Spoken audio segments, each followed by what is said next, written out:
Pues muy buenos días tengan todos ustedes, todas ustedes.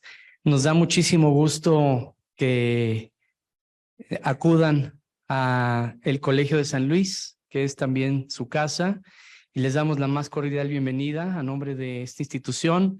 Mi nombre es David Vázquez, soy el presidente del Colegio de San Luis, y también me da muchísimo gusto que podamos tener con nosotros al venerable Lama Rinchen Gyaltsen. Muchísimas gracias por acompañarnos en este conversatorio.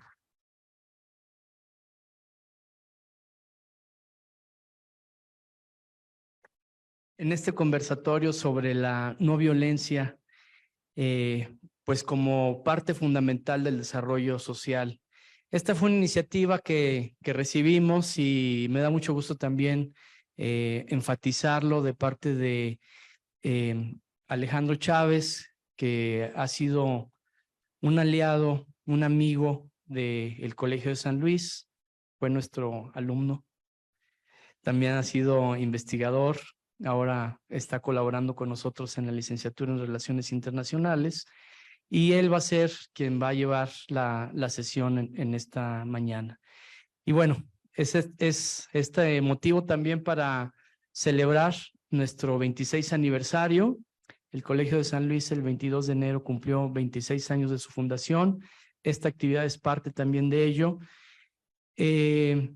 También como un signo de nuestro interés por contribuir no solo a la generación de conocimiento, sino contribuir a generar espacios, entornos y actitudes orientados a la no violencia, orientados hacia la paz, hacia la cohesión social. Entonces, te cedo la palabra, estimado Alejandro. Muchas gracias, doctor David Vázquez. Muchas gracias, venerable Lama Rinchen Gyaltsen, por estar presente nuevamente. Muchas gracias a todos ustedes por hacer esto posible. También todo el esfuerzo que sé que el equipo Paramita lleva a cabo para hacer estos viajes tan largos y tan a veces cansados, pero que nos ayuda a todos a ir despertando poco a poco. Es un gran privilegio y nuevamente muchas gracias y esperamos que sea la primera de muchas visitas. Me da mucho gusto en lo personal por estar en el Colegio de San Luis. Creo que siempre, desde hace 26 años, ha sido un baluarte del desarrollo de las ciencias sociales y humanidades. Y creo que es un privilegio y kármicamente nos brinda las posibilidades de estar aquí presentes. El doctor David Vázquez, desde la presidencia del colegio, ha estado apoyando diferentes proyectos y hay una frase que él comenta y que creo que es muy característica, que dice: me interesa el conocimiento sobre el ser humano para poderlo utilizar a favor de la sociedad. Y esa es la base de este conversatorio. Y esta es uno de los principios que nos comentaba venerable Lama Rinchen Gyaltsen ayer, de la compasión. Entonces creo que vamos a disfrutar de este conversatorio plenamente. Antes, sé que todos están ansiosos para ya escuchar al venerable Lama, pero me voy a permitir leerles un fragmento muy breve, muy breve de su biografía. Lama Rinchen Gyaltsen nació en 1972 en Uruguay, de padres españoles. En 1980 emigró con ellos a Estados Unidos, donde obtuvo su licenciatura en la Universidad de Rutgers. Su interés por la meditación lo llevó a tomar cursos sobre budismo, y la profundidad y pragmatismo de las enseñanzas del Buda captaron definitivamente su interés en 1993. En 2003 empezó su periplo en Asia. Su eminencia Chogye Trichin Rinpoche lo ordenó monje en Lumbini, lugar de nacimiento del Buda, y le concedió su nombre en tibetano, Nawan Lekshe Rinchen Gyaltsen, que significa poder del verbo, proverbio, joya, insignia. De 2003 a 2012, Lama Rinchen viajó por India, Nepal y Tíbet. Residió en varios monasterios y recibió enseñanzas e iniciaciones de grandes maestros como su santidad el Dalai Lama, su santidad Gongma Trichen, su santidad Sakya Trizin, Khenpo Yamyat Tenzin y su eminencia Ludin Khenchen Rinpoche. En 2013, Lama Rinchen Gyaltsen se instaló en el entonces conocido como Centro Internacional de Estudios Budistas de Pedreguer. En 2014 fundó Paramita, que todos conocemos y que es precisamente un medio de contacto a la distancia. El venerable Lama Rinpoche Gyaltsen tiene una misión: transmitir con rigor y claridad las enseñanzas del Buda. Se le encomendó su santidad Gongma Trichen, su maestro raíz y máxima autoridad del linaje Sakya del budismo tibetano. Desde entonces, Lama Rinchen es el director de la Fundación Sakya y maestro residente de Paramita, Centro Budista Sakya. El año pasado llevó a cabo una larga gira por Sudamérica y, atendiendo la necesidad de su presencia para extender las enseñanzas, llega a México en este 2023 y en particular a San Luis Potosí. Tenemos una inmensa gratitud y qué mejor que poder aprovechar su presencia en este conversatorio titulado El arte de la paz, la no violencia como catalizador de desarrollo social. Todos sabemos la importancia de la paz y como un apunte, recuerden que en el año 2015 la Organización de las Naciones Unidas aprobó la Agenda 2030 sobre Desarrollo Sostenible y de los 17 puntos, el número 16 es la paz. Los primeros 15 tienen que ver con un desarrollo muy relacionado con las necesidades de Maslow, ¿sí? Desde lo más básico. Sin embargo, la paz tal vez está antes de todo ello. Pero para ello vamos a ceder la palabra a nuestro invitado especial. Está también transmitiéndose por las redes sociales, así es que pueden enviar algunas preguntas. Al final podemos también dar tiempo para algunas preguntas. Muchas gracias.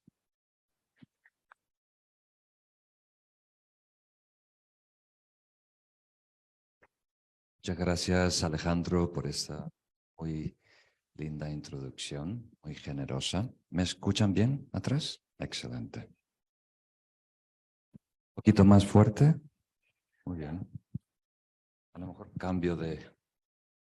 Este se escucha un poquito mejor. Muy bien. ¿Por dónde empezar? Tanto que compartir. Este es un conversatorio y para iniciar el diálogo empiezo con una breve presentación. Primero, estamos viviendo en el mejor momento histórico. Es un privilegio, en realidad. Desde el desarrollo tecnológico, la ciencia hace 200 años, particularmente después de la Segunda Guerra Mundial, ha existido mucha paz en el mundo, mucha armonía, mucho intercambio. Hay de todo, pero de acuerdo a los métricos objetivos, tenemos mejor calidad de vida, más longevidad, menos muertes prematuras, más justicia, más igualdad. Y curiosamente, desde nuestra perspectiva subjetiva, el mundo va peor. Hay muchos problemas, mucha corrupción y mucha violencia. Y eso es buena noticia. Eso quiere decir que la vara nuestra, ¿verdad?, criterio personal se ha elevado. Ahora exigimos más de los políticos, más de nuestro país, más de nuestros ciudadanos. Y eso es bueno. Tenemos que seguir exigiendo, pero a la vez reconocer el lugar en donde nos encontramos, en donde todos tenemos acceso a la educación y demás. Al mismo tiempo, aunque estamos viviendo en un momento de privilegio, de acuerdo a nuestra historia escrita, y si nos remontamos a la historia no escrita, aún más. Sin embargo, hoy en día enfrentamos riesgos, ¿cómo diríamos?, los más grandes y problemáticos, en donde nuestra especie está en riesgo de extinción, ¿verdad? Desde el desarrollo de las bombas atómicas, que en media hora el mundo puede caer en una guerra nuclear y matar a la mayoría de la población humana y afectar toda la vida en el planeta por muchos siglos. También hay el riesgo de la pandemia, como hemos vivido. Pueden surgir otros virus, otras bacterias, otras enfermedades globales. Hay el riesgo nuevo de la inteligencia artificial, donde muchos de los grandes líderes están diciendo que esto es una amenaza para nosotros. Primero, porque puede tomar control, ¿verdad? Puede causar muchos daños. y también el primer país que logre tener una inteligencia artificial que supere la humana va a tener un poder extraordinario, ¿verdad? Que si se aplica de forma militar puede causar mucho daño. También sabemos de la crisis medioambiental que está afectando cada vez más a todo el mundo y muchos otros riesgos como la ingeniería celular biológica que puede crear muchos problemas y muchos riesgos que desconocemos. Entonces, estos riesgos existenciales son mundiales, afectan a toda la especie humana y a toda la vida en el planeta. Y para atenderlos se requiere una cooperación internacional. Antiguamente éramos tribus afincadas a un valle o en algunas zonas tribus que viajaban, nómadas, ¿verdad? Pero nuestros problemas eran locales y las soluciones residían en esa comunidad. Ahora nuestros problemas no son locales. No nos podemos resolver nosotros aquí en Potosí ni en México. Necesariamente necesitamos cooperación mundial. Si no somos solidarios y atendemos los problemas de los demás, nosotros mismos no tenemos garantía de sentirnos bien. Y esa idea, ese reconocimiento de la interdependencia, lo plasma de una manera muy directa y elegante Su Santidad el Dalai Lama en su libro La ética para un nuevo milenio, en donde argumenta que lo que más que necesita el mundo hoy en día es una ética laica, una ética secular, no una moralidad religiosa, una ética que surge del reconocimiento de la interdependencia. Si nosotros queremos bienestar, paz, seguridad, felicidad, entonces nos debemos interesar por nuestros vecinos, porque el juego ya no es de suma cero, ¿verdad? Que uno tiene que perder para que otro tenga que ganar. Cuando la realidad es interdependencia, entonces necesariamente necesitamos encontrar soluciones en donde todos salen ganando, donde todos son beneficiados. Si nosotros estamos bien, pero nuestros vecinos no están bien, tarde o temprano su pobreza, su malestar va a salpicarnos, ¿no? Lo hemos visto con la pandemia, como mencioné ayer, cuando empezó a surgir los contagios en Wuhan, en China, los países, los gobiernos reaccionaron en cerrar sus fronteras, particularmente cortar los viajes aéreos. Pero el virus no necesita pasaporte ni visa, ¿verdad? No respeta las fronteras humanas. Los problemas en el medio ambiente no respetan las fronteras humanas. Hoy en día la economía es interdependiente, incluso la agricultura, ¿verdad? La mayoría de los países dependen de importación, exportación, de materias primas y demás. Entonces, necesitamos cooperar, necesitamos trabajar juntos para encontrar soluciones. Hoy más que nunca, porque los retos son a nivel de existir o no existir. Entonces, de acuerdo a los grandes sabios budistas a través de los siglos, la plataforma para desarrollar paz, armonía y cooperación es ahimsa, la no violencia. Si somos violentos, retrocedemos al periodo de los cavernícolas, a la mentalidad de los cavernícolas, y adoptamos posturas muy defensivas, nos enrocamos, ¿no? Operamos a un nivel de supervivencia. Entonces, lo mínimo que podemos, el mínimo requisito para encontrar bienestar, armonía, cooperación en el mundo es ahimsa, no violencia. Y hoy en día los maestros lo expresan como, si no puedes hacer bien, si no puedes ayudar, por lo menos no hagas daño. Por lo menos no embarres la situación. Entonces, teniendo eso claro, ¿verdad? Compartiendo ese contexto muy amplio, ahora vamos directamente a hablar sobre la paz. ¿Qué quiere decir la paz? De la perspectiva budista, hay dos categorías importantes: paz condicional y paz incondicional. Porque en realidad hay 5 niveles de problemas o retos o conflictos en el mundo. El primero, el quinto, son los problemas externos. Los otros 4 son internos, ¿verdad? Son personales, son conflicto interno. Entonces, el requisito es empezar de lo burdo hacia lo sutil. Necesitamos una mínima paz allá afuera en el mundo que se puede desarrollar a través de condiciones.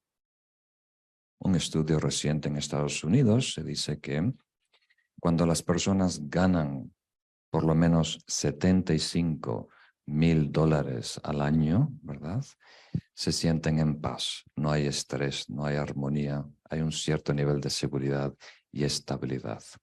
Si ganan más de eso, no aumenta la paz, no aumenta la felicidad. Pero si hay menos de eso, hay cierta incertidumbre, cierto conflicto, cierto estrés. Entonces, necesitamos un bienestar económico y una estabilidad económica mínima, ¿verdad? Por supuesto, cobija, alimento, justicia, ¿verdad? Educación, eso es indispensable. Y en la mayoría de los países desarrollados, sanidad, acceso a la salud pública. Yo ahora resido en España y es un lujo poder tener acceso a médicos, a hospitales cuando lo necesitas. En Estados Unidos no es así. En Estados Unidos todos tienen miedo de enfermarse. Es lo peor que te puede pasar porque lo puedes perder todo. Entonces, si no hay cierto equilibrio, ciertas condiciones mínimas de bienestar para poder convivir en la sociedad, no podemos atender a las causas internas, al conflicto interno de la violencia y de los problemas. Entonces, yo me especializo en esos conflictos internos.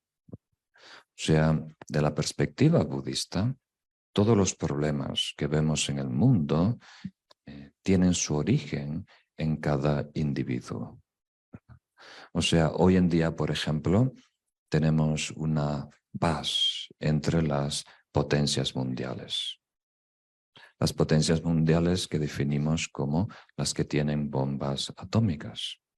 Pero esa paz depende de esos misiles que están apuntando a sus adversarios, ¿no?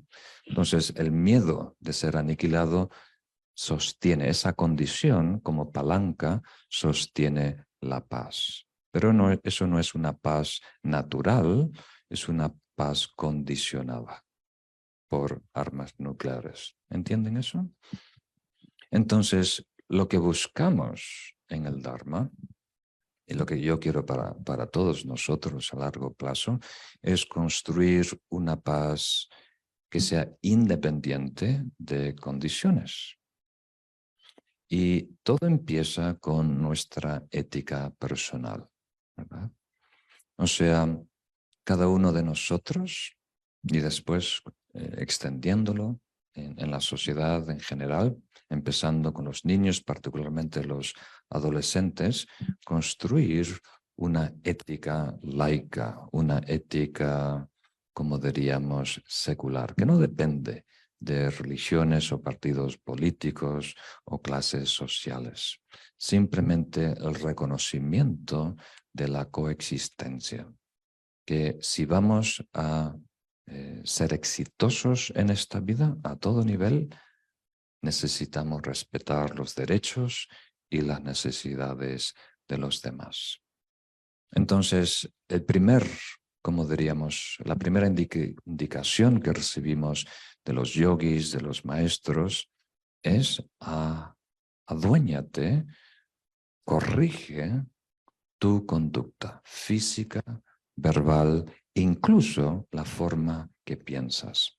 Si pensamos de forma negativa, eso tarde o temprano se traslada en palabras, como diríamos, agresivas o acciones violentas. Luego, imagínate que tenemos una paz extraordinaria en el mundo, que todo el mundo está satisfecho con la panza llena. No hay la razón por competir, por entrar en guerra, invadir y demás. No solo la violencia directa, la violencia militar, sino también la violencia indirecta, ¿no? De hacer, como diríamos, lo que llaman estos asesinos económicos, en donde hacen que países pequeños de pocos recursos queden endeudados eternamente, ¿no?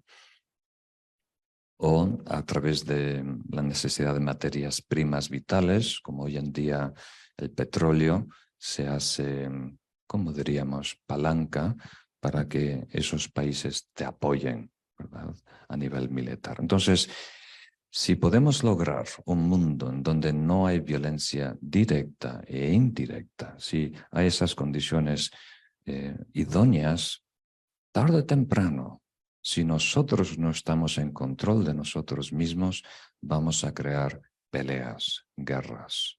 Primero con los vecinos, después en los barrios, después en las ciudades y después a través de partidos. Hoy en día México está muy dividido, ¿verdad?, políticamente, Estados Unidos aún más y toda Europa en general.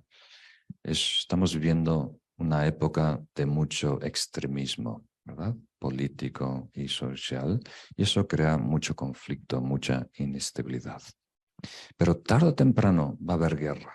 Aunque haya paz en el mundo, si no hay paz en nuestro corazón, ¿verdad? Entonces, primer requisito es estar en control de nuestras acciones, tener un código ético personal que esté en armonía con la interdependencia, que es solidario hacia las necesidades de los demás.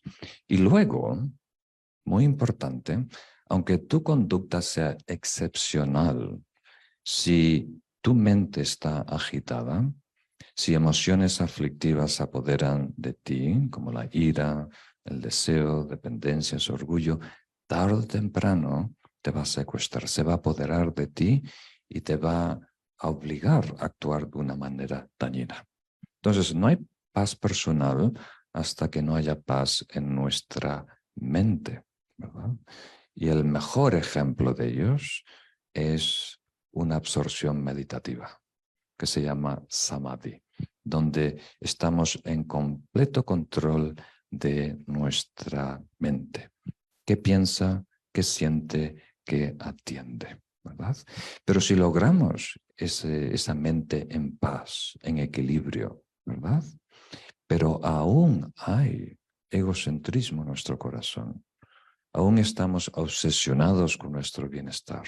O sea, falta de amor, falta de compasión, falta de reconocer que todos merecen por igual ser felices.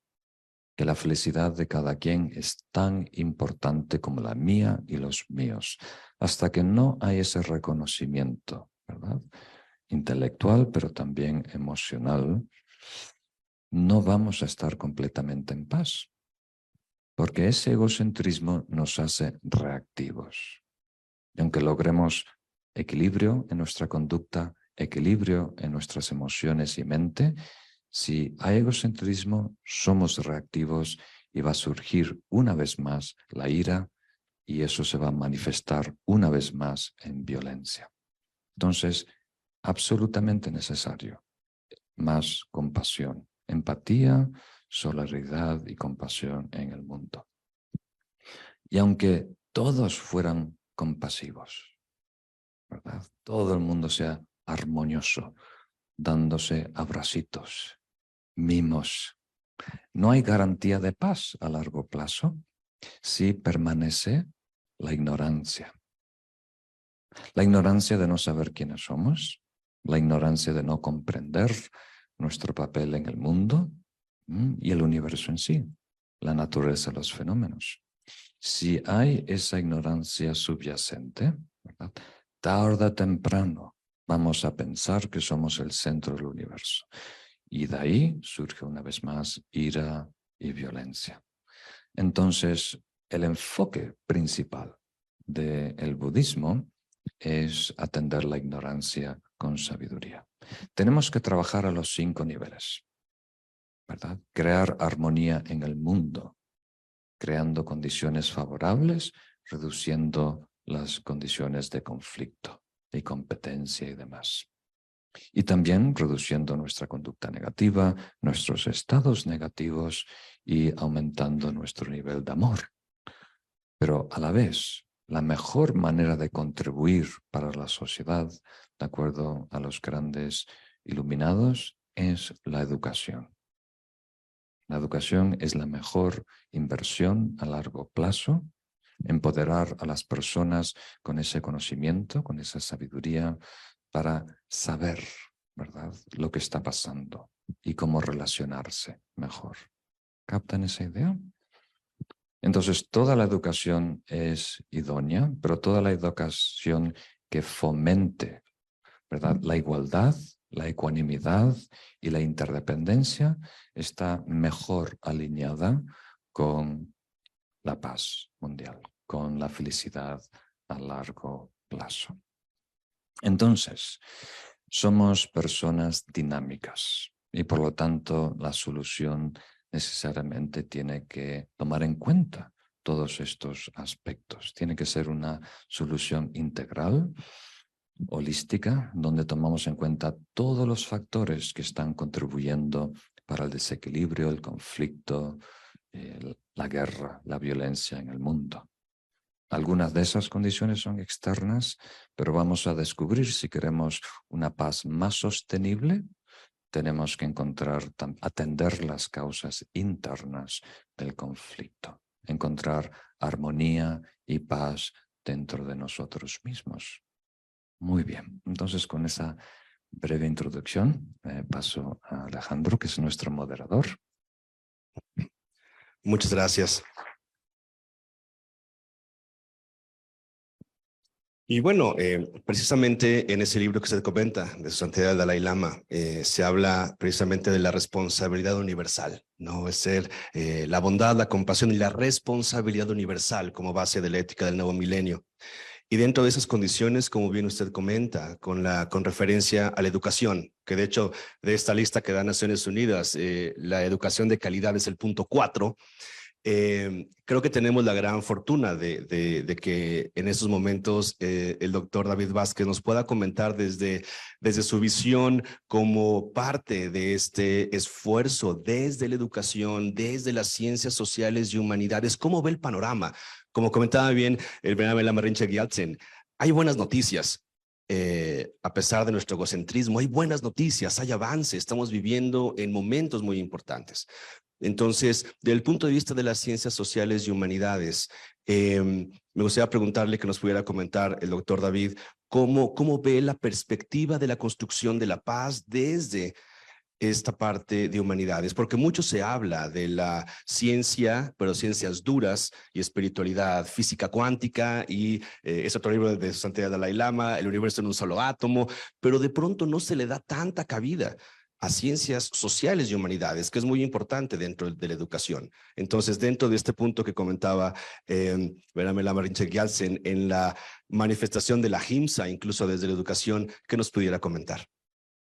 Sí, muchísimas gracias. Bueno, en primer lugar quiero decirle, Venerable Lama, que lo que usted mencionó desató una gran cantidad de reflexiones, de inquietudes, o sea, abordar el tema desde una perspectiva tan amplia que nos engloba, digamos, prácticamente a toda la humanidad, pues sí desata muchas preguntas, muchas inquietudes, reflexiones y sobre todo pues cómo aterrizarlo en nuestra vida cotidiana, ¿no? Y en este caso, pues desde el punto de vista de la educación.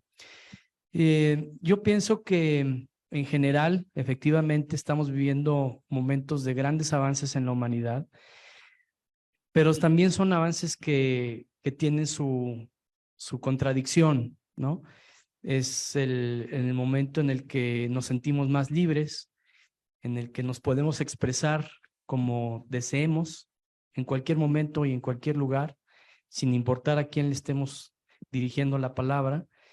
También es un momento en el que nos sentimos muy conectados con la gente o con la posibilidad de estar conectados con la gente, y sin embargo, también a veces nos sentimos censurados o sentimos que nos abarca la soledad, ¿no?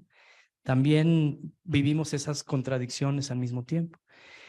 Y por otro lado, las formas de vida, las formas de gobierno que han imperado en el mundo en los últimos años, pues nos han llevado a construir precisamente un mundo muy egoísta, ¿no? Es decir, estamos quizás también pensando en cómo el propio conocimiento ha contribuido a ello, a sentirnos más dueños del mundo que nunca, ¿no? No sentir precisamente que estamos formando parte del mundo, que formamos parte de y que vivimos en conjunto con otros seres, ¿no? En este mundo, y nos sentimos con el derecho de controlarlo. Y eso también al momento de que se traduce en nuestras formas de convivir o de aspirar a las cosas, precisamente de buscar esa felicidad que engañosamente la encontramos en la materialidad, y no tanto en la satisfacción de servir a los demás. Creo que eso nos ha llevado a establecer esquemas, incluso desde el ámbito educativo, que fortalecen pues la vida, el individualismo, ¿no? Y el egocentrismo. En el sentido de que, yo no sé si ustedes, pero a mí al menos en mis cursos básicos de la primaria, secundaria, preparatoria, incluso la licenciatura, mi maestría, mi doctorado, me enseñaron muchas cosas sobre la vida, sobre datos en concreto, estadísticas, cuadros comparativos, pero nunca me enseñaron a ser feliz, a ser compasivo, ni tampoco se nos enseña a tener solidaridad o a buscar la cohesión social, ¿no? Eso es algo que en lo individual hemos buscado, o que el mismo entorno, la misma vida nos lo ha ido enseñando, pero no forma parte integral de las políticas educativas, o no han formado parte de esas políticas educativas, ¿no? Entonces, yo creo que ahí está un gran reto para las instituciones, en este caso ya hablando de instituciones de educación superior como el Colegio de San Luis o las grandes universidades o cualquier universidad. El reto es efectivamente cómo introducir una filosofía, una ética en nuestro proceder que vaya rompiendo esas barreras del individualismo, y que nuestras gratificaciones vayan más allá de tener un sueldo, de tener un reconocimiento en la vida académica, sino que nuestras gratificaciones o nuestras recompensas nos las podamos dar nosotros a través de el servicio a la sociedad, ¿no? Y en instituciones como estas de educación superior, el caso que nos atañe de las dedicadas a las ciencias sociales y las humanidades, creo yo que los últimos 50 años en general, pero en particular en México, yo diría que en muchas partes del mundo, pero en particular en México, ir relegando las humanidades a un segundo, tercer plano, en las políticas de desarrollo científico, en las prioridades de inversión, en las políticas para el fomento a la cultura o el fomento a la educación, cuando se van dejando de lado estas áreas, se va contribuyendo a fortalecer las atrocidades que ocurren en nuestro país, ¿no? Es decir, no invertir el gasto en alimentar el espíritu nos ha deshumanizado. Y aquí hay algo que el venerable Lana ha enfatizado en esos riesgos, ¿no? El riesgo en seguir incidiendo en el cambio climático de manera negativa, porque tenemos ciertos hábitos, ¿no? O en la inteligencia artificial, que a mí en lo personal me preocupa mucho, cómo la inteligencia artificial está abarcando cada vez más aspectos de nuestra vida cotidiana. Y ahí tenemos un reto como científicos sociales y humanistas. Va a ser imposible detener el avance de la inteligencia artificial. Creo que eso, al igual que otros aspectos de la vida como el capitalismo o la democracia, son cosas en las que es inútil luchar en su contra o remar en su contra. Pero sí creo que es importante incidir en esos procesos para humanizarlos.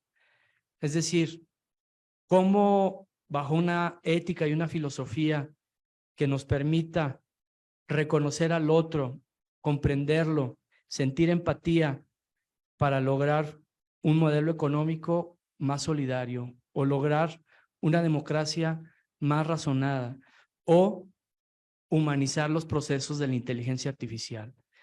Vemos, por ejemplo, que hay personas que están dedicadas en su vida cotidiana como un trabajo remunerado a etiquetar los videos que genera YouTube o que genera Vimeo o cualquier otra plataforma importante y tienen que pasar horas de su vida viendo cómo se abusa de niños, cómo se expone pornografía dura, cómo se degüellan personas o se matan personas e irles etiquetando para filtrarlas y que eso no aparezca en las búsquedas abiertas de esos canales.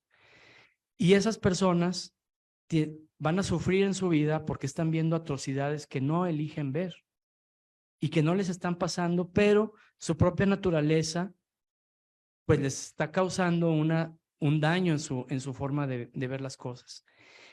Y eso ocurre en gente que está mal remunerada y que generalmente pertenece al sur global, para que las personas del norte global que pagan por el YouTube Premium, por ejemplo, no vean esas cosas, ¿sí?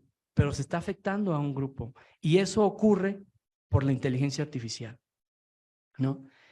Y más adelante ocurrirán otro tipo de cosas seguramente, decisiones que no estamos queriendo tomar y las vamos a empezar a tomar sobre qué comprar, a dónde ir, sobre dónde curarnos, cómo se van configurando nuestros gustos. Ahí está la inteligencia artificial.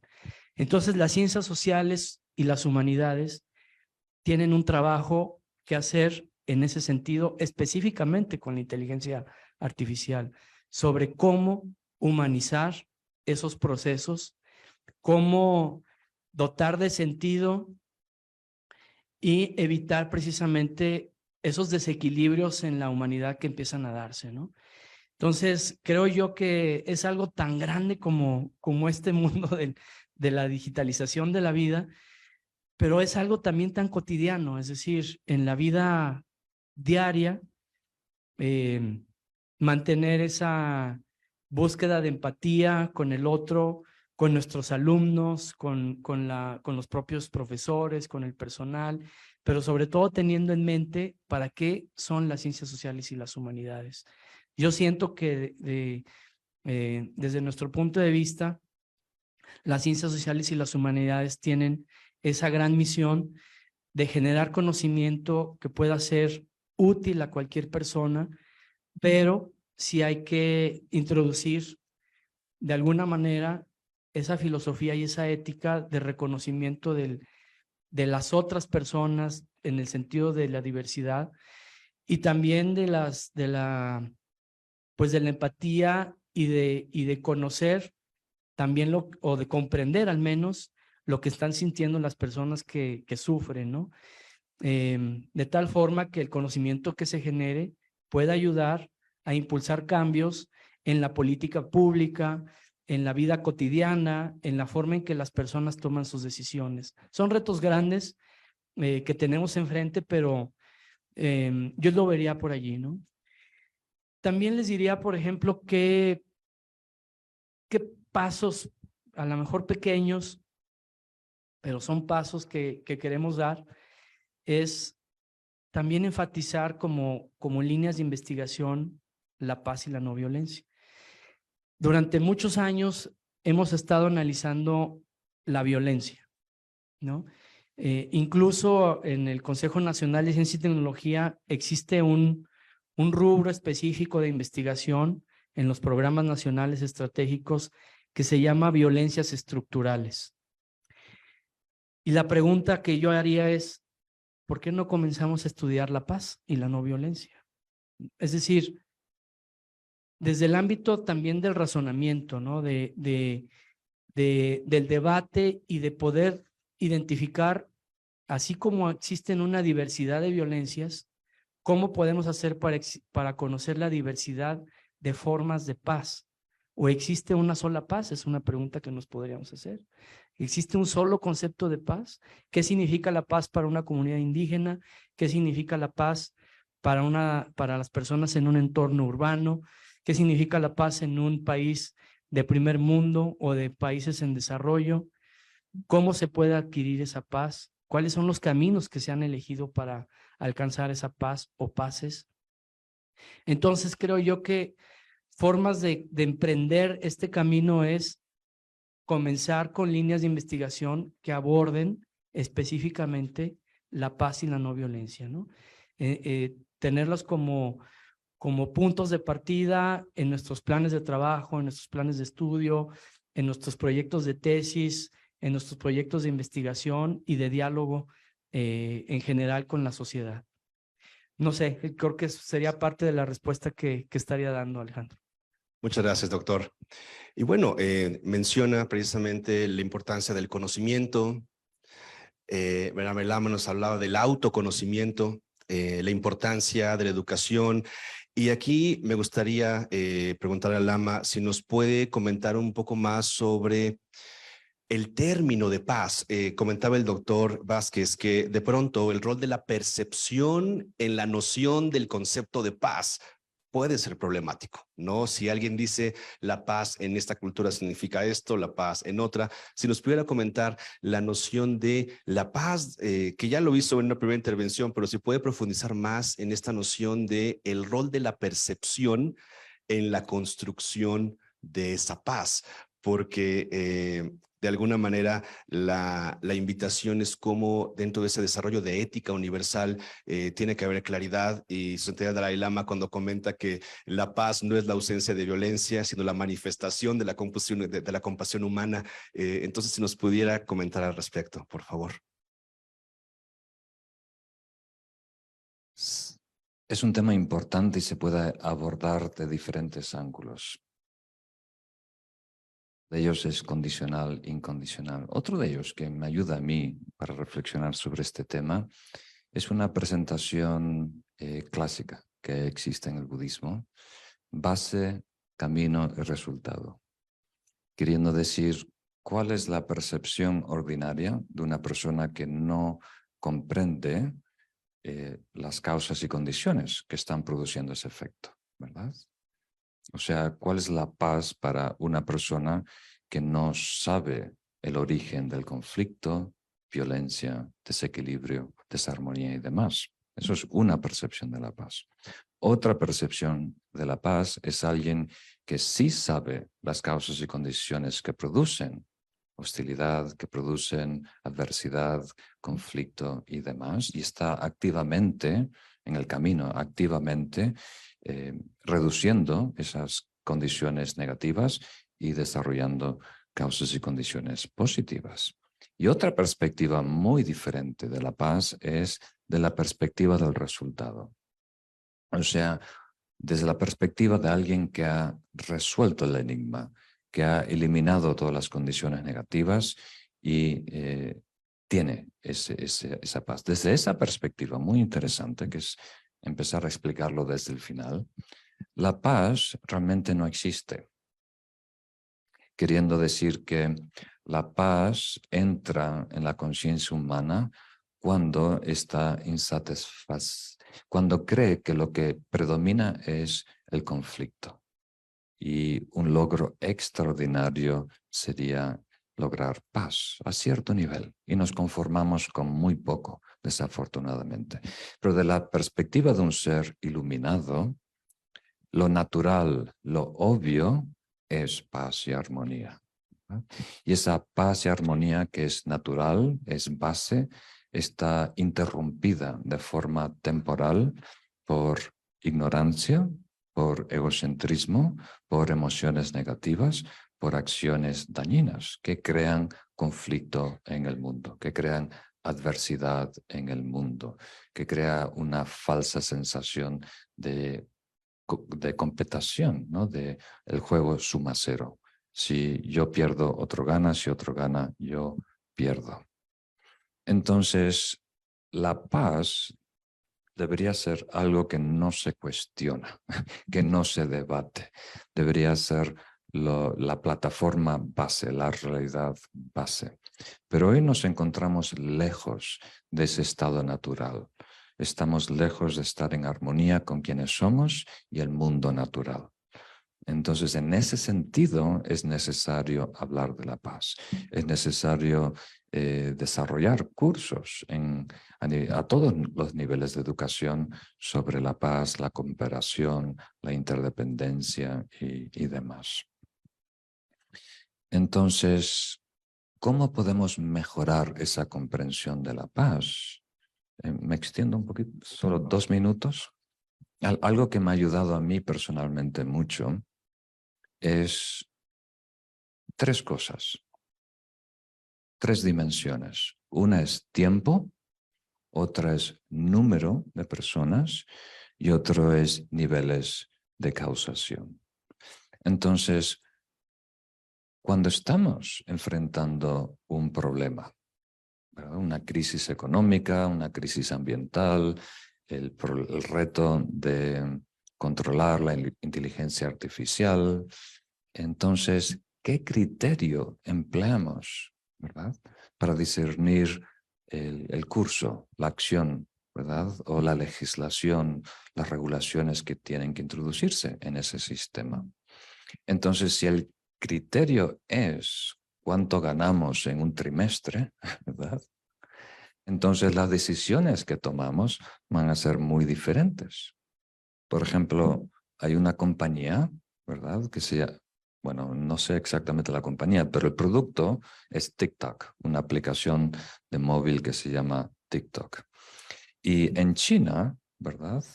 Que es una producción china, de una fábrica, de una compañía china. En China está muy regulado. Los niños o adolescentes menos de 18 años tienen 4 horas a la semana para TikTok y solo tienen acceso a TikTok por la noche, ¿verdad? Y no muy tarde, creo que es de 7 a 9.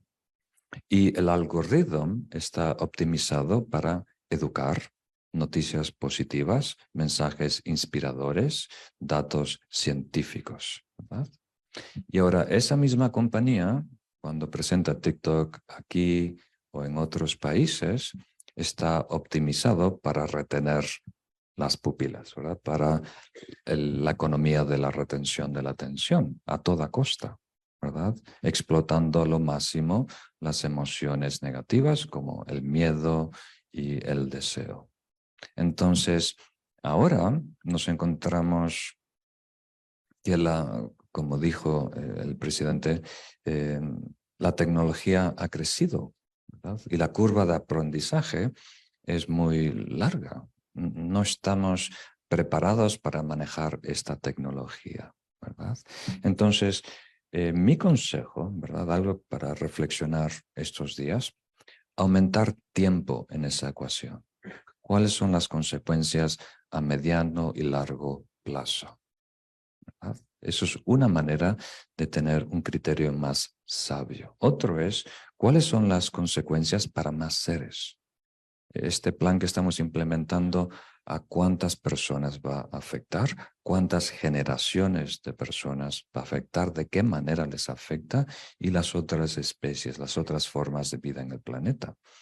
Y la tercera dimensión es la red de causación, la secuencia de causas. O sea, podemos optimizar los proyectos para que logren apaciguar un síntoma incómodo para nosotros, pero es más interesante atender las causas de los problemas y desarrollar un proyecto que no intente apagar fuegos como un bombero, pero sea un proyecto preventivo, que pueda atender las causas y prevenir conflictos futuros. Esa es la mejor manera de invertir nuestros recursos humanos, económicos y demás. Okay. Perfecto, muchas gracias. Tenemos ahí ese reto. Bueno, como parte del conversatorio y agradeciéndole su presencia, también vamos a integrar algunas preguntas. Obviamente por cuestión de tiempo, tal vez no podamos responder todas, pero si me permiten los ponentes, el abrir un poco para preguntas. Hola, buenas tardes, mi querido Lama. Es la segunda vez que tengo el honor de verlo. Me siento muy afortunada. Muchas gracias a ustedes por hacer posible este conversatorio. Cuando hablamos de paz, aquí en México, pues ya sabemos que tenemos un problema de lo que es narcotráfico, violencia, todo eso. Pero hay un problema que todavía muchas personas no vemos, y es que somos uno de los primeros lugares en maltrato animal en el mundo. Y somos el primer lugar a nivel mundial en abandono de animales domésticos en la vía pública. Entonces, hemos crecido,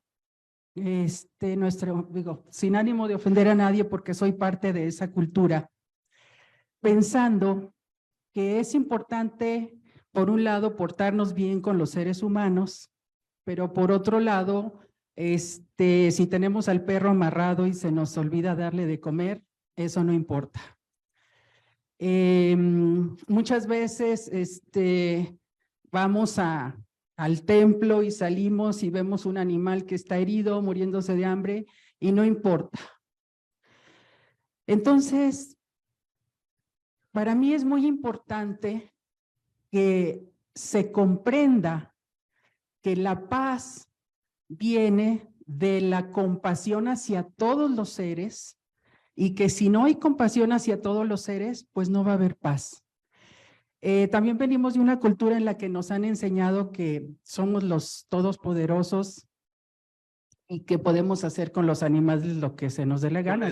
Perdón que te detenga ahí. ¿Pudieras concretar tu pregunta, por favor? Sí, mi pregunta es, gracias. Maestro, ¿nos podría, por favor, explicar por qué es importante que respetemos a todos los seres para llegar a tener una verdadera paz mundial? ¿Que no nada más somos nosotros los que importamos como humanos? Por favor. Muchas gracias. Hay prioridades.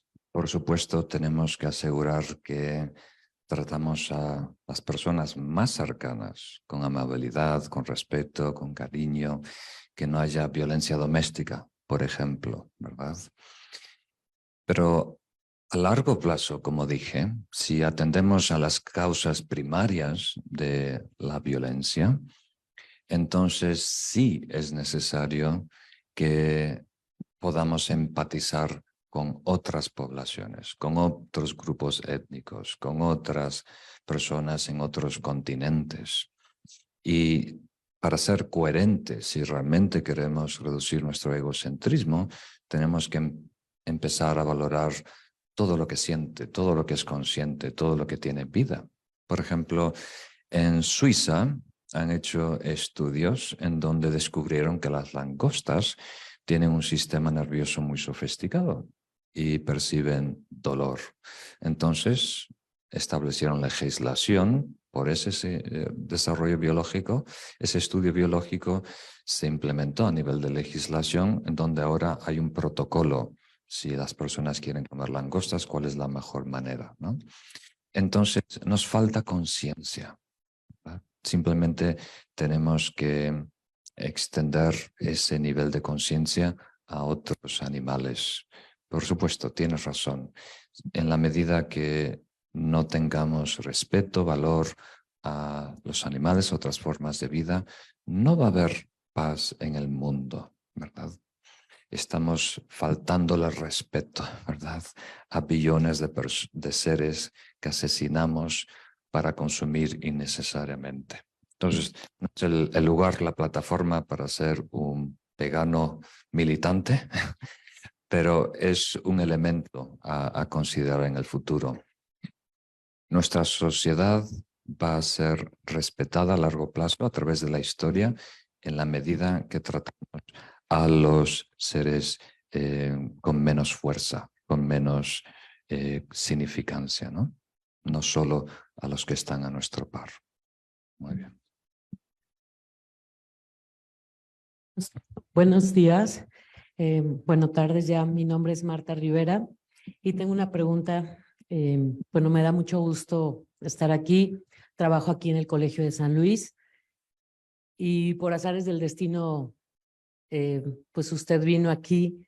Una hermana mía me inscribió a estas conferencias que ustedes están dando y por una cuestión u otra no alcancé el lugar. Y entonces ella no pudo venir porque está en Chicago y me dijo, pues, ¿qué crees? Que va al Colsan. O sea, tienes que ir porque tienes que ir. Entonces, pues yo estoy muy contenta. Creo mucho en estas cuestiones energéticas y de conexiones y me da mucho gusto estar aquí. Mi pregunta es, en estos tiempos, lo que decía la otra persona que me antecedió, pues en los que vivimos en una vorágine de ruido, de violencia, de cosas también muy importantes, muy interesantes, muy buenas, muy bonitas, y en donde nosotros en México no tenemos esa cultura arraigada de la no violencia, porque venimos de una historia de violencia desde los inicios, en donde no tenemos también esta cultura de la meditación, y a eso yo quiero llegar. ¿Cómo podemos vivir o cómo podemos adoptar el día a día? Yo sé que aquí hay muchas personas que meditan y que llevan ya ese estilo de vida, pero con todo esto que nosotros vivimos, ¿cómo podemos adentrarnos a esa paz, a esa cultura, o que nos deje usted un poquito de su conocimiento para poder de verdad llevar las cosas por otro lado? Creo que es muy necesario.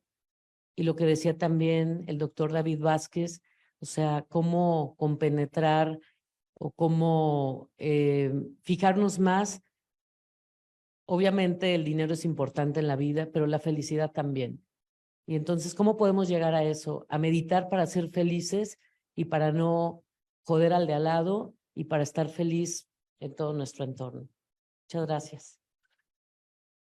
Parece como que un poco como lo que comentaba ayer de algunos deberes. Creo que busca escuchar algún deber, alguna invitación de una práctica para fomentar esa paz.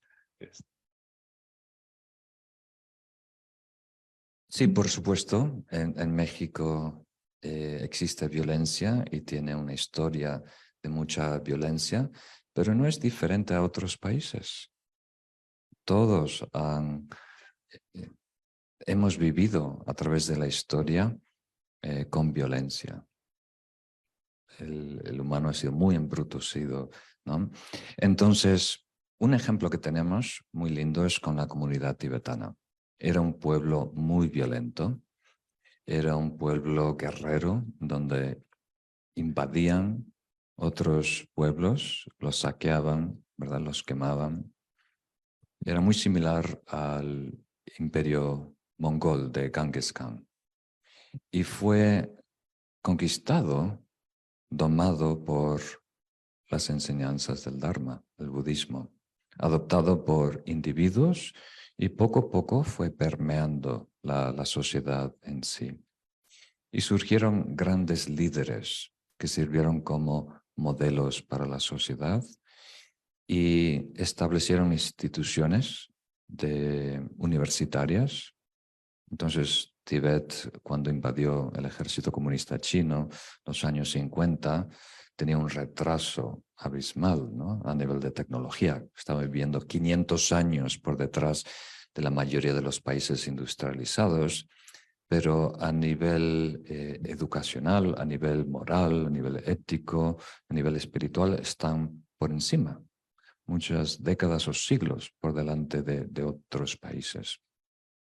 Entonces la educación funciona y muchos maestros fueron muy habilidosos en extenderlo a la población en general. Uno de ellos, uno de los fundadores de mi tradición, se llama Sakya Pandita y él escribió un libro de aforismos en donde en frases muy memorizables, ¿no? Él encapsuló las enseñanzas del Dharma, de la conducta, de la ecuanimidad, de la armonía, de la paz, siempre resaltando la importancia de mejorar quienes somos. El reto principal es mejorar como personas, ¿verdad? Ese es la mejor riqueza que uno puede adquirir en el mundo, es las cualidades espirituales, la maestría sobre sí mismo. Entonces hay la manera de hacerlo, hay que buscar la manera de llegar popularmente a todos. Hay que emplear las artes, la música y la educación para que sea no solo positivo a largo plazo, pero efectivo a corto plazo, que les ayude a las personas a ser mejor. Y ha surgido de forma natural este movimiento de mindfulness secular, impulsado por el doctor Jon Kabat-Zinn en Massachusetts, y fue acogido por las universidades mundiales. Es una fórmula muy simple para entrenar la mente, para adueñarnos del presente, y se emplea principalmente como una herramienta terapéutica, pero tiene muchas más aplicaciones.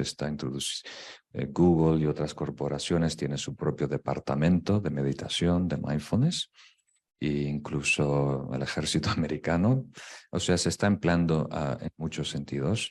Y como compartí ayer, hace unos meses estuve en Bolivia, visité una universidad privada en Santa Cruz y allí la administración con los docentes se reúnen por la mañana para meditar media hora juntos y participan voluntariamente 200 estudiantes. Y después hay un programa adicional de media hora de reflexión. Leen una cita, se turnan leyendo una cita inspiradora y después reflexionan por media hora. Entonces, la meditación es parte del currículum, es parte del horario. De la misma manera que tenemos que ejercitar el cuerpo, también hoy en día es muy importante ejercitar la mente. Entonces, creo que hay receptividad, ¿verdad? Incluso en comunidades más conservadoras, si se presenta como una técnica secular, libre de religión, puede ser adoptada porque el beneficio es palpable.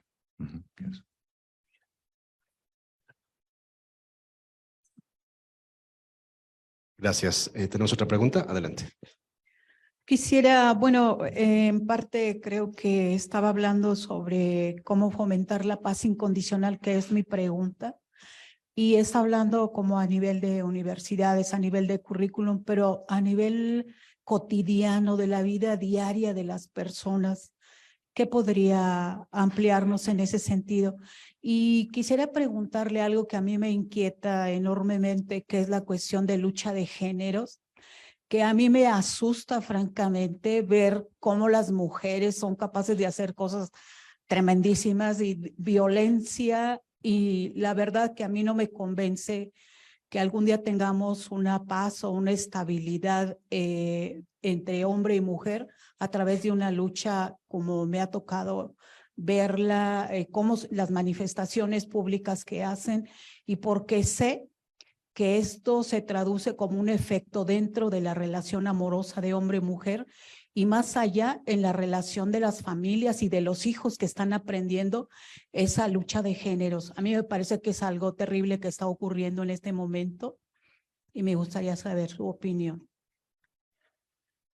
Bueno, un poco para enmarcarlo dentro del tema, parafraseando un poquito la pregunta, el cómo fomentar incluso la paz a nivel de género, vinculado a lo que Thich Nhat Hanh comenta de crear la paz siendo la paz. Entonces, si nos pueden comentar un poco cómo poder llevar a cabo cierta lucha por la justicia social sin caer en la violencia. Si nos puede comentar algo al respecto, por favor, Venerable Lama. Yo creo que tenemos un ejemplo muy, como diríamos, muy práctico en la vida y en la obra social y política de Gandhi. En Estados Unidos por un tiempo tuve un trabajo nocturno, entonces aprovechaba, como no estaba el jefe y demás, a escuchar un programa de radio y en donde una profesora de estudios sobre la paz, ¿verdad? Hizo todo un estudio comparativo de ahimsa aplicado a nivel social y político. Muy interesante. Entonces Gandhi, a través de ahimsa, derrotó el imperio, la fuerza más grande que conoció el planeta, sin derramar sangre, ¿verdad? Entonces, muy poderoso. Pero a la vez tenemos que tener compasión por estas mujeres jóvenes que se sienten frustradas. Y se sienten frustradas justamente porque la situación no está muy lejos de lo ideal. Entonces hay que educar, hay que canalizar esa energía, esa frustración para que sea de más utilidad, de más beneficio. Y si hay unión, si hay coordinación, entonces un movimiento pacífico logra resultados contundentes que perduran en el tiempo, porque también ganan el apoyo de la población en general. No es un pequeño grupo aislado, sino para crear un movimiento sostenible tenemos que llegar a una masa crítica de la sociedad, ¿verdad? Y el argumento de ahimsa es irrefutable, ¿verdad? Nadie puede argumentar en contra de una desobediencia social, pero a la vez pacífica. Y a nivel personal tenemos que hacer lo mismo. Tenemos que desarrollar las 4 cualidades que mencioné. Mejor conducta, adoptando un código ético, entrenar nuestra mente, ¿verdad?, para adueñarnos de lo que atendemos, desarrollar más amor y compasión y adquirir sabiduría de quienes somos. Entonces, lo más práctico, lo que funciona a corto plazo, el que tenga el bucle de retroalimentación más corto, es atención y amor bondadoso. Si invertimos media hora en entrenar nuestra mente, disciplinarla, educarla para que sea más atenta al presente y a la vez desarrollar más amor bondadoso, que quiere decir interesarnos por el bienestar y la felicidad de los demás, vamos a notar una mejora significante, rápido. Esa es mi recomendación. Y meditaciones guiadas que nos pueden ayudar en este proceso. Muchas gracias. ¿Hay alguna otra pregunta? Perdón, por acá. Buenas tardes. Lama Rinchen, tengo una pregunta, por favor. Yo empecé mi conversión hace un año y no sé cómo transmitirlo a mi familia. No he podido compartirles lo que yo quisiera que hicieran cambios en su vida. Usted me podría decir 2 preguntas. ¿Cómo se puede lograr? O también, por ejemplo, si el inicio de una espiritualidad propia llega en el momento en que tiene que llegar o uno lo busca, porque estoy perdida con esas 2 cosas, por favor.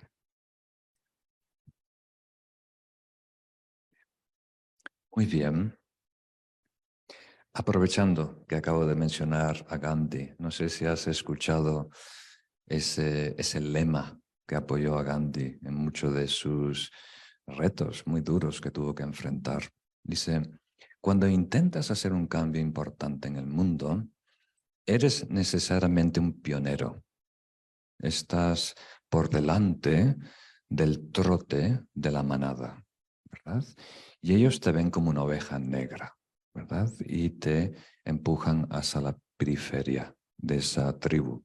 Entonces dice Gandhi, primero te ignoran, después se burlan de ti, después te pelean, y yo agregaría uno cuarto, después te homenajean.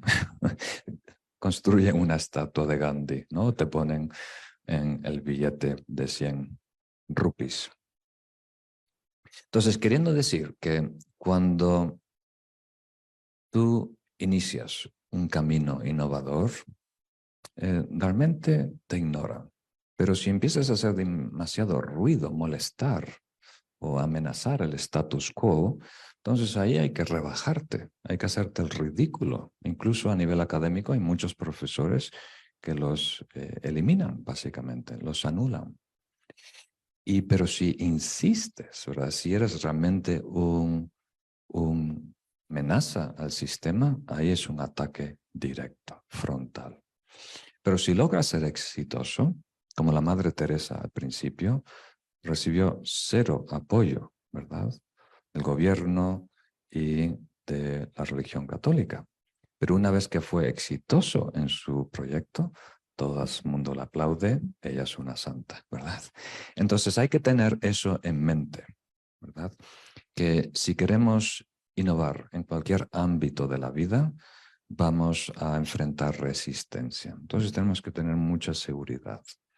Y es importante no generar resistencia innecesaria. Entonces, en el contexto del desarrollo personal, el desarrollo espiritual, debemos ser muy discretos. Esto es algo íntimo y personal, no es necesario publicarlo en Facebook. Muchas gracias. Muchas gracias.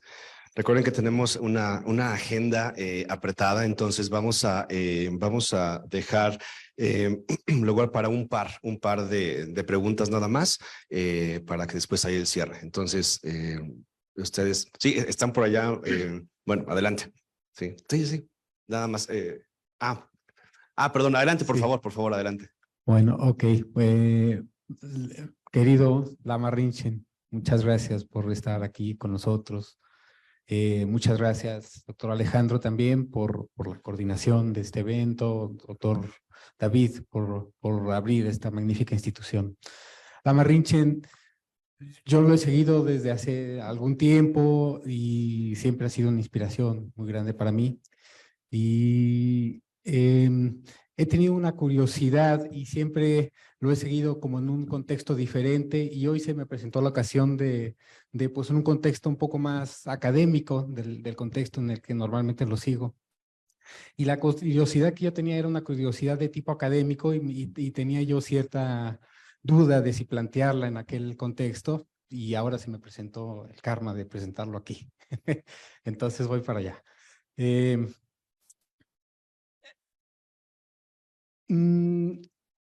Ahora que se está hablando de las humanidades, que se está hablando de la ciencia, que se está hablando de la coyuntura de todo esto, con un tema de Dharma, yo quería preguntar si a lo mejor alguna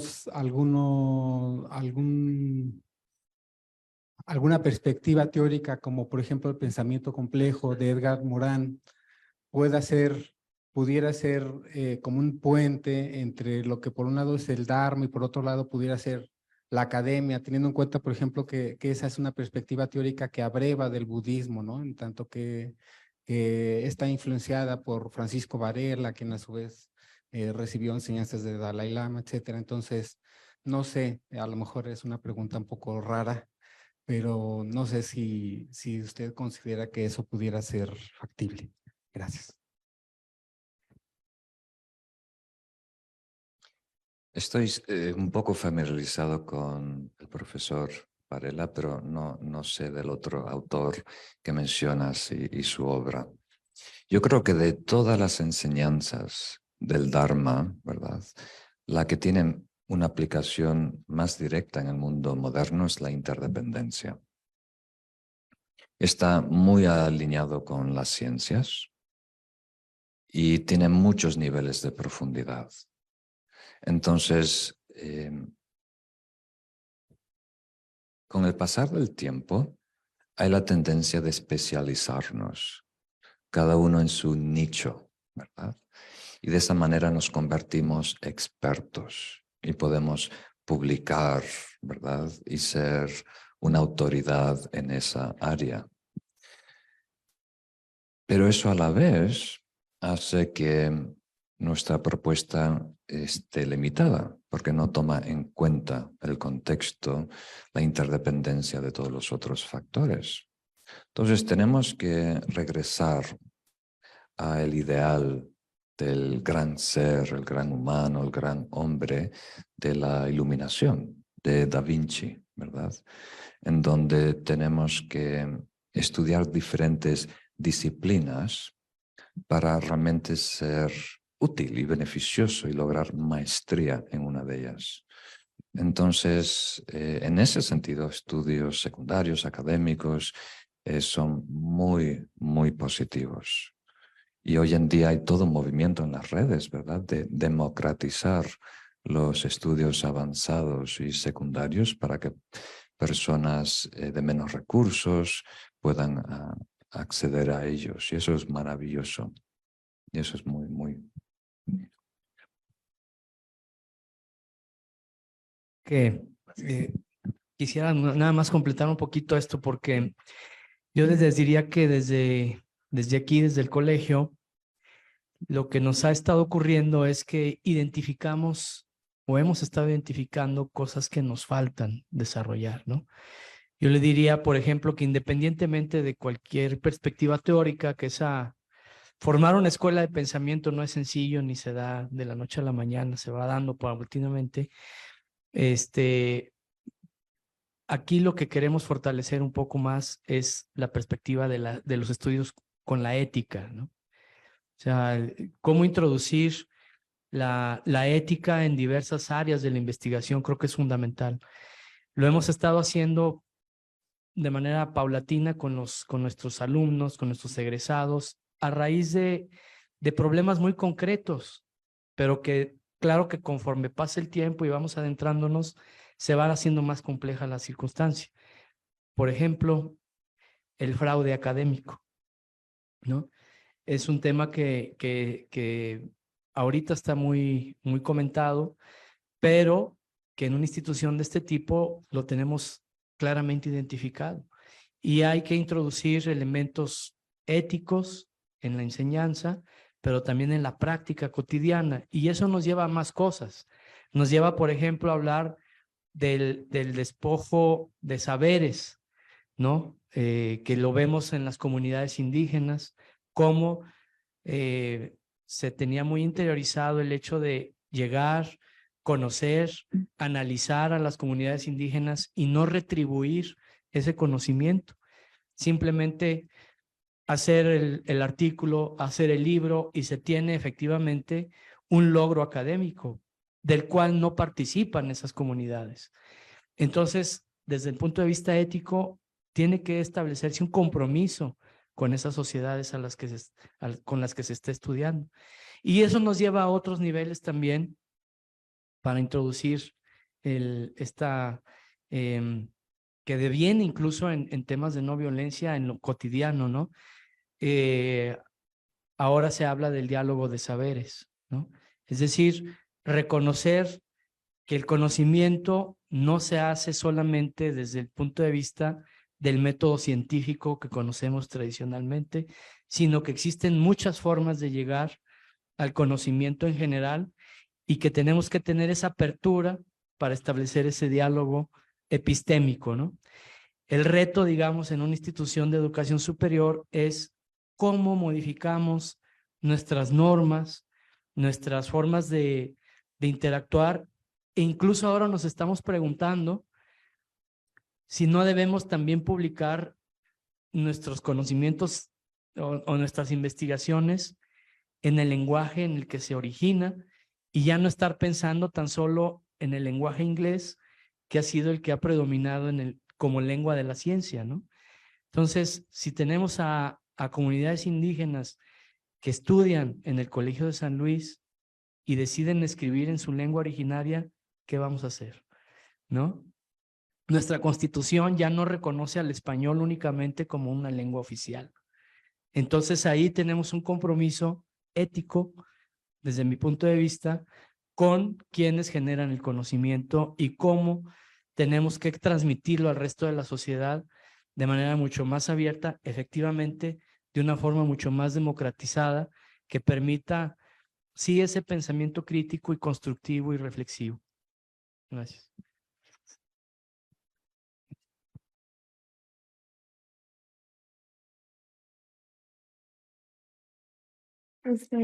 Hola, hola Lama, pues aquí está mi pregunta, la anoté.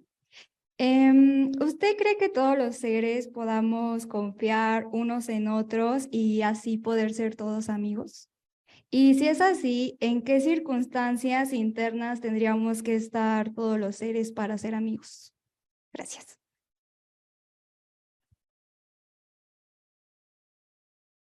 Bien, algunas veces las preguntas más simples son las más importantes. Entonces, justamente estuve hablando con uno de mis maestros sobre este tema hace 2 semanas, cuando estaba pasando por Estados Unidos. Y él me dijo que deberíamos confiar en los demás.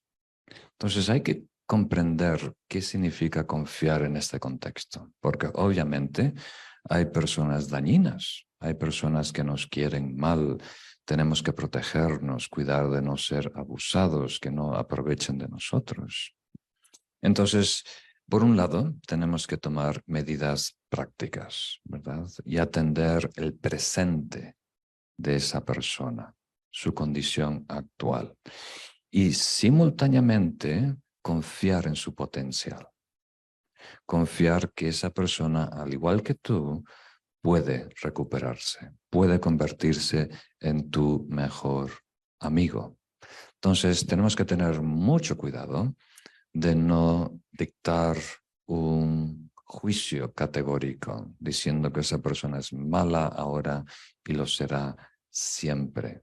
Siempre mantener en nuestro corazón un lugar para que esa persona se pueda reincorporar en la sociedad y pueda ser nuestro mejor amigo. Para tu segunda pregunta, los maestros recomiendan que primero tenemos que ser nuestro mejor amigo. Querernos, amarnos, respetarnos y tener una autoestima sana. Y cuando estamos comprometidos a nuestro éxito, no el éxito inmediato, la gratificación inmediata a través de logros materiales, sino el éxito a largo plazo, ¿verdad? Estar comprometidos con el éxito de nuestro futuro yo, en 20, 10 años o al final de nuestros días. Cuando logremos esa amistad genuina y nos sentamos nuestro mejor aliado, ahí naturalmente se puede extender a los demás y no ver los demás como competencia. Si no hay esa amistad interna, pasan 3 cosas. O sea, nuestro bienestar se ve amenazado por los demás y los que están a nuestro par, competimos con ellos. Los que imaginamos que están por detrás de nosotros, los despreciamos. Y los que imaginamos que están por delante de nosotros, se genera envidia. Entonces es una relación muy tóxica.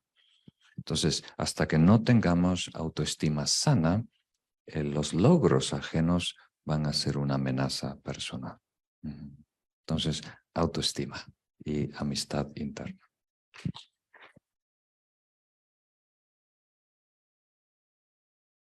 Y bueno, la idea precisamente del conversatorio es cómo llegar a puntos específicos de cómo irnos entrenando. Se fijan, fue hora y media casi de un recordatorio de seguir entrenando a la mente, de cómo ir generando condiciones, tal vez para esa paz todavía que necesitamos construir para de pronto experimentar la paz que no se tiene que ni construir ni se puede deconstruir, simplemente es. Tanto el doctor David Vázquez como la Lama Rinchen hablan de esta necesidad de generar condiciones de bondad, de compasión a través de la educación, a través del uso de la libertad.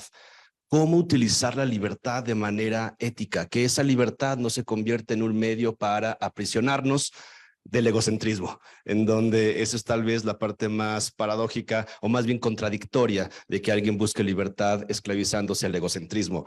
Entonces, el día de hoy nos pudieron compartir estas ideas maravillosas, creo que reafirman lo que comentaba Venerable Lama Rinchen al inicio, en donde estamos en un buen tiempo, tenemos este foro muy vasto de distintas generaciones y podemos tener esta interacción, la invitación dentro de ese uso de libertad, entrenarnos en la atención y en el amor bondadoso y recordar esta recomendación de ayudar a los demás y si no les nace ayudar, al menos no dañarles.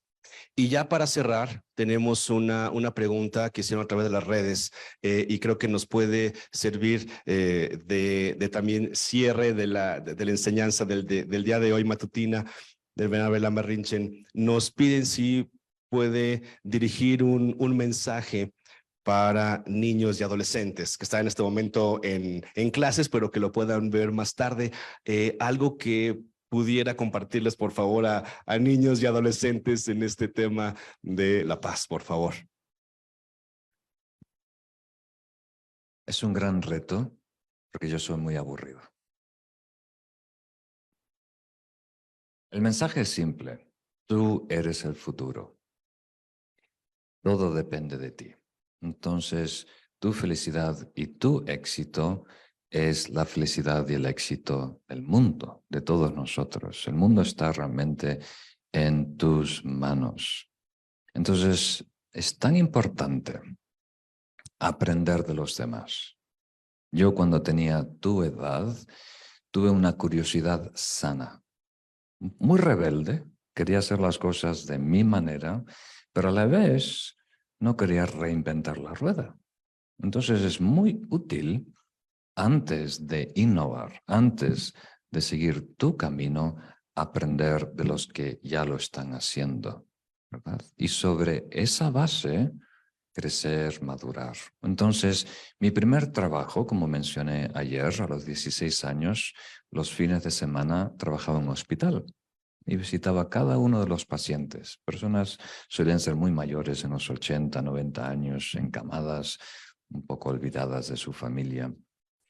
Y ellos estaban muy interesados en hablar conmigo y contarme su vida, como es natural. Cada día, una vez más. Y yo a la vez muy interesado en aprender de ellos, porque es un lujo, ¿verdad?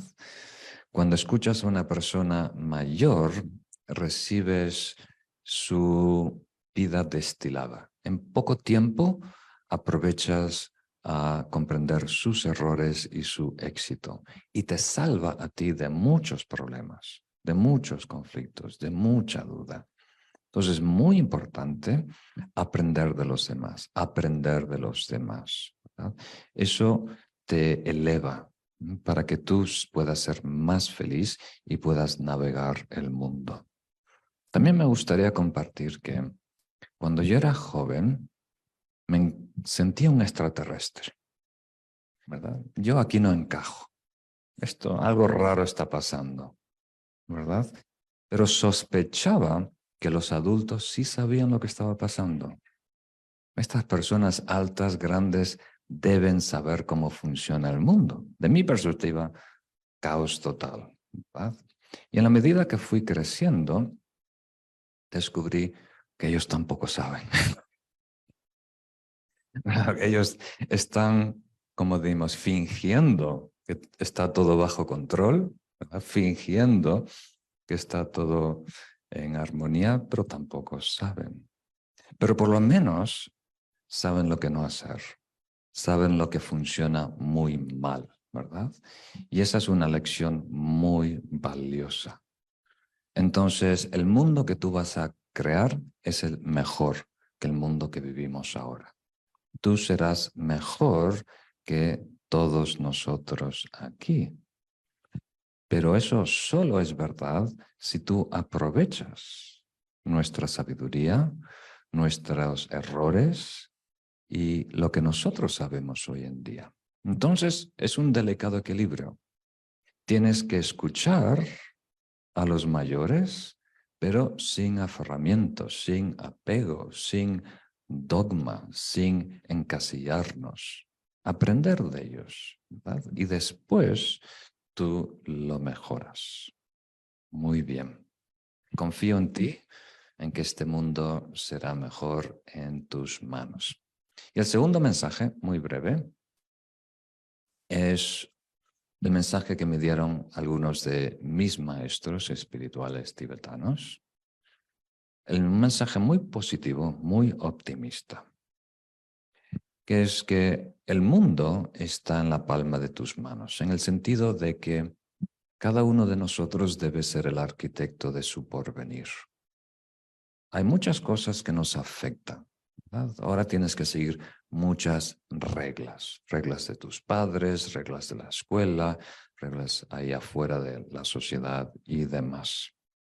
Pero tú internamente eres completamente libre y tú puedes crear una realidad muy pura, muy bella, de plenitud y felicidad si te los dispones.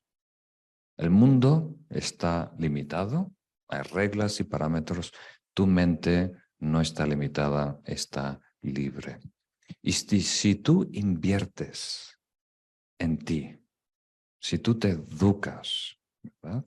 Ahora siento tan mal no prestar más atención al colegio, no tener mejor vocabulario para expresarme, no saber más de las diferentes ramas de la ciencia.